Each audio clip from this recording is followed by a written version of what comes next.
And आज बात करने वाले हैं, देख सकते हैं हमारे पास एक कॉन्टेक्टर है, एक फ़ैन कैपेसिटर है और एक हमारे पास कंप्रेसर कैपेसिटर है और इसकी वायरिंग भी हमने बना दिया है। देख सकते हैं fan motor terminals starting running और ये कॉमन है। और यहाँ पे कंप्रेसर की जो वायरिंग है टर्मिनल देख सकते हैं रनिंग स्टार्टिंग कॉमन, क्योंकि हमारे फ्रेंड ने एक रिक्वेस्ट किया था कि आप एक कॉन्टेक्टर की वायरिंग बताएं कि किस तरह से वायरिंग करते हैं। तो इसीलिए फ्रेंड आज मैंने ये ड्राइंग बनाया है और आज इसको बारे में बताएंगे आपको कि जो हमारा मैग्नेटिक कॉन्टेक्टर होता है उसकी वायरिंग कैसे करते हैं और कैपेसिटर को कैसे कनेक्ट करते हैं आपस में। पूरा वीडियो आपको बताने वाला हूँ।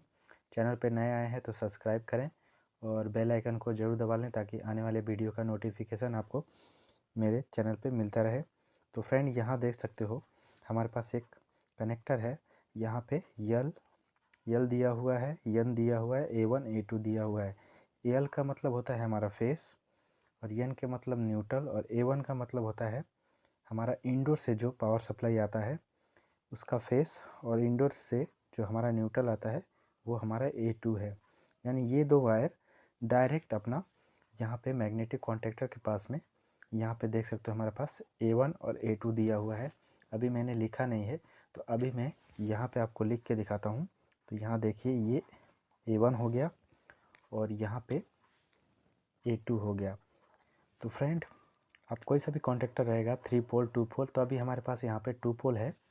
तो अभी हम 2 पोल के बारे में आपको बताएंगे कि 2 पोल का कनेक्शन कैसे करते हैं। तो यहाँ देख सकते हो जो A1 है वो डायरेक्ट फ्रेंड हमारे A1 में चला जाता है इस तरह से यहाँ पे, और जो A2 है वो हमारा A2 में डायरेक्ट यहाँ से चला जाता है। तो मैं इसके बारे में थोड़ा आपको बता दूँ कि जो हमारा A1 और A2 है ये इंडोर से पावर सप्लाई आता है। जैसे कि अगर आपके पास थर्मोस्टेट लगा हुआ है या तो रिले लगा हुआ है जो हमारा पीसीबी में, वो टाइम डिले होता है, मतलब 2 मिनट या 3 मिनट के बाद जब सीपी आता है यानी हमारा जो कंप्रेसर ऑन के लिए पावर आता है तो वो हमारा यहाँ पे A1 और A2 रहता है, जहाँ पे फेस न्यूट्रल यानी हमारा जो कॉन्टेक्टर है उसको ऑन करने के लिए यहाँ पे पावर सप्लाई जाता है। तो इससे क्या होता है, जब आपका इंडोर ऑन होएगा तो उसके 2-3 मिनट के बाद जब पावर सप्लाई इंडोर छोड़ता है यानी सीपी छोड़ता है तो हमारा जो कॉन्टेक्टर है वो नीचे दबता है, जो कि हमारा यहाँ पे फेस वायर है वो आगे ट्रांसफ़र होता है, जिससे हमारा कंप्रेसर और फैन मोटर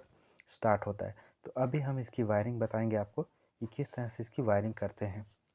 तो फ्रेंड इसकी वायरिंग स्टार्ट करते हैं और आपको बताते हैं। तो यहाँ पे हमारा फेस लिखा हुआ है, न्यूट्रल है। तो यहाँ पे आपको मैं कॉन्टेक्टर को बता दूँ कि कॉन्टेक्टर में भी L1 दिया होता है और L2 दिया होता है, और इसका जो न्यूट्रल है उसमें भी आपको न्यूट्रल नहीं दिया रहेगा, L2 दिया रहेगा और इस तरह से L2 दिया रहेगा। तो अभी हम इसको क्या करेंगे, किसी किसी में न्यूट्रल भी आता है। आप अगर नए मॉडल में जाएंगे तो नया में आपको ऐसा न्यूट्रल में आता है। फ्रेंड एक चीज़ और आपको ध्यान देना होता है कॉन्टेक्टर लगाने के समय, अगर मान लीजिए नया है तो कोई प्रॉब्लम नहीं है। अगर जैसे पुराना है, आप मेंटेनेंस के लिए गए हो, कॉन्टेक्टर ख़राब हो गया है, जल गया है, आपको दिख रहा है कि जल गया, चेंज करना चाहिए, तो वहाँ पे जो A1 और A2 की जो पावर सप्लाई होती है उसको चेक कर लेना होता है कि हमारा जो A1 और A2 की जो पावर सप्लाई है वो कितना वोल्ट तक है। क्योंकि कभी कभी क्या होता है, इसमें 2-3 तरह के कॉन्टेक्टर होते हैं। एक 24 वोल्ट होता है, एक 220 होता है और एक 3 पोल का होता है जो 3 फेस का होता है।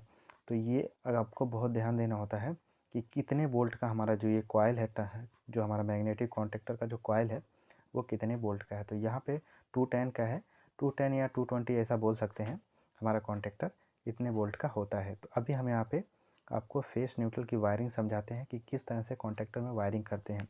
तो फ्रेंड जो हमारा ये फेस 1 है, यहाँ पे जहाँ पे आप देख रहे हो, तो इसकी जो वायरिंग है ये यहाँ से अपना डायरेक्ट कॉन्टेक्टर में, यहाँ से इस तरह से कॉन्टेक्टर में चली जाएगी। और सेकेंड जो हमारा न्यूट्रल वायर है, यहाँ पे आप देख रहे हो ये न्यूट्रल वायर, तो ये न्यूट्रल वायर को भी यहाँ से आपको ऐसा ही डायरेक्ट इसमें ऐसा न्यूट्रल कनेक्ट कर देना है। यानी जो L1 और ये L2 है, यानी न्यूट्रल अगर दिया रहेगा तो वहाँ पे आपका जो मेन पावर सप्लाई है, ये मेन पावर सप्लाई, उसको डायरेक्ट आपको इसके अंदर कनेक्ट कर देना है। तो फ्रेंड अभी हमने यहाँ पे आपको इसकी वायरिंग बता दिए है और अभी हम यहाँ पे आपको जो आउटपुट है यानी हमारा जो कॉन्टेक्टर का आउटपुट है उसकी वायरिंग बताता हूँ कि किस तरह से हमारा फ़ैन कैपेसिटर और हमारे ये कंप्रेसर में किस तरह से लगाते हैं, उसकी वायरिंग में आपको समझाता हूँ। तो फ्रेंड मशीन में क्या होता है कि इस तरह से एक न्यूट्रल का पॉइंट बना होता है, यहाँ पे 1 2 3 इस तरह से न्यूट्रल का पॉइंट बना होता है। तो फ्रेंड पहले हम आपको न्यूट्रल की वायरिंग इसको समझा देते हैं। तो यहाँ पे देख सकते हो आप न्यूट्रल की वायरिंग है इस तरह से। तो इसमें कैसे कनेक्शन होता है वो आपको दिखा देता हूँ। यहाँ पे आपको क्या करना है, ये जो न्यूट्रल का जो पॉइंट है, आउटपुट है, यानी कॉन्टेक्टर से जो आउटपुट हो रहा है उसको आपको क्या करना है, इस तरह से यहाँ पे ऐसा कनेक्ट कर देना है। तो ये हमारा न्यूट्रल हो जाता है। और फेस जो वायर है वो भी आपको मैं बताता हूँ किस तरह से उसको भी कनेक्ट करना है। तो कॉन्टेक्टर में क्या होता है, डायरेक्ट वायरें लगी होती हैं, लेकिन मैं आपको यहाँ पे एक छोटे छोटे बॉक्स बना के आपको बताऊंगा तो अच्छे से समझ में आएगा। तो यहाँ पे अभी न्यूट्रल की वायरिंग समझ लेते हैं। तो फ्रेंड न्यूट्रल को क्या होता है कि न्यूट्रल जो आपका डायरेक्ट है, कॉमन की जो वायर है, तो फ्रेंड न्यूट्रल की जो वायरिंग है वो आपको मैं बता दूँ। ये जो हमारा कॉमन वायर रहता है कंप्रेसर या फ़ैन मोटर, तो यहाँ पे फ़ैन मोटर है तो इसकी जो वायर होती है ये डायरेक्ट हमारा न्यूट्रल में जाता है। और यहाँ पे जो कंप्रेसर है उसका भी जो न्यूट्रल है वो भी डायरेक्ट हमारा न्यूट्रल में जाता है। यानी इस तरह से हमारा जो कॉमन पॉइंट है उसका जो हमारा काम है वो खलास हो गया। यानी हमने इसमें कॉमन की वायरिंग कनेक्ट कर दी है न्यूट्रल में। यहाँ पे देख सकते हैं हमारा कॉन्टेक्टर का आउटपुट है और यहाँ से डायरेक्ट न्यूट्रल आया है और यहाँ से न्यूट्रल हमारा कॉमन वायर में कनेक्ट हो गया है। अभी फ्रेंड स्टार्टिंग को समझ लेते हैं कि कैपेसिटर में स्टार्टिंग की वायरिंग कैसे कनेक्ट करते हैं। तो पहले हम लोग कंप्रेसर की स्टार्टिंग वायर समझ लेते हैं कि किस तरह से कंप्रेसर की जो स्टार्टिंग वायर है वो कैसे कनेक्ट करते हैं। तो फ्रेंड कंप्रेसर की जो स्टार्टिंग वायर है वो आपको समझा दूं। तो कंप्रेसर में 2 पॉइंट होते हैं, एक में 2 पॉइंट, एक में 2 पॉइंट। तो इस तरह से आप किसी को भी किधर भी वायर लगा सकते हो। तो लेकिन आपको करना क्या होता है कि एक चीज़ का ध्यान देना होता है कि जहाँ पे स्टार्टिंग लगाएंगे वहाँ पे रनिंग नहीं लगाना होता है और जहाँ पे रनिंग लगाएंगे वहाँ पे स्टार्टिंग नहीं लगाना होता है। अगर ये वीडियो आप देखोगे तो आपको पूरा अच्छे से समझ में आ जाएगा कि किस तरह से स्टार्टिंग रनिंग लगाते हैं। तो ये हमारा जो स्टार्टिंग की वायर है, तो इसको आपको क्या करना है, इस तरह से यहाँ पे एक पॉइंट में लगा देना है। तो ये हमारा स्टार्टिंग हो गया। और अभी हम आपको रनिंग के बारे में बताएंगे कि रनिंग की वायरिंग कैसे करते हैं। तो फ्रेंड रनिंग की जो वायरिंग है वो आपको उठाना है और यहाँ पे दूसरे टर्मिनल पे दे देना है। तो इससे हमारा क्या हो गया, कॉमन जो और रनिंग स्टार्टिंग यानी तीनों हमारा वायर पूरा कनेक्ट हो गया है। इसी तरह से हम फ़ैन मोटर की वायरिंग की समझ लेते हैं कि किस तरह से करते हैं। तो यहाँ पे स्टार्टिंग को यहाँ पे एक पॉइंट में दे देते हैं और जो हमारा रनिंग है उसको भी यहाँ से एक दूसरे पॉइंट में दे देते हैं। तो इससे क्या हो गया, हमारा ये स्टार्टिंग हो गया और ये रनिंग हो गया। और यहाँ पे भी देख सकते हैं ये हमारा स्टार्टिंग हो गया और ये हमारा रनिंग हो गया।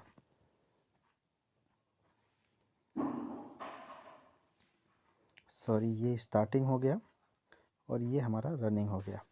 तो इस तरह से आप इसकी जो वायरिंग है, ये हमारा स्टार्टिंग हो गया और ये हमारा रनिंग हो गया। इससे हमारी ये वायरिंग कंप्लीट हो गई है। लेकिन एक वायरिंग अभी बाकी है, वो आपको बताता हूँ मैं। यहाँ देख सकते हो जो हमारा ये फेस वायर है, इसको आपको क्या करना है। यहाँ पे फ्रेंड हमारा जो आउटपुट है कॉन्टेक्टर का, देख सकते हो यहाँ पे फेस वायर, तो इसका डायरेक्ट वायर यहाँ पे देखो रनिंग में जाएगा।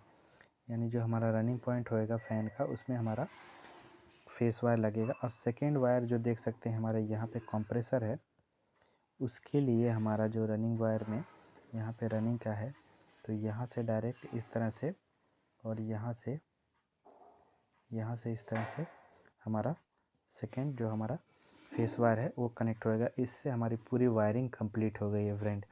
देख सकते हो हमारा कंप्रेसर का भी हो गया, फ़ैन मोटर का भी हो गया और आपका कॉन्टेक्टर का भी हो गया। बस आपको यहाँ पे इंडोर का A1 A2 कनेक्ट करना है और फेस न्यूट्रल कनेक्ट करना है, जिससे हमारा ये पूरा फ़ैन मोटर, कंप्रेसर और कॉन्टेक्टर तीनों वर्क करेगा। फ्रेंड अगर वीडियो अच्छा लगे तो एक लाइक और चैनल पे पहली बार आए हैं सब्सक्राइब करें। Thank you for watching. मिलते हैं नेक्स्ट वीडियो में। Thank you.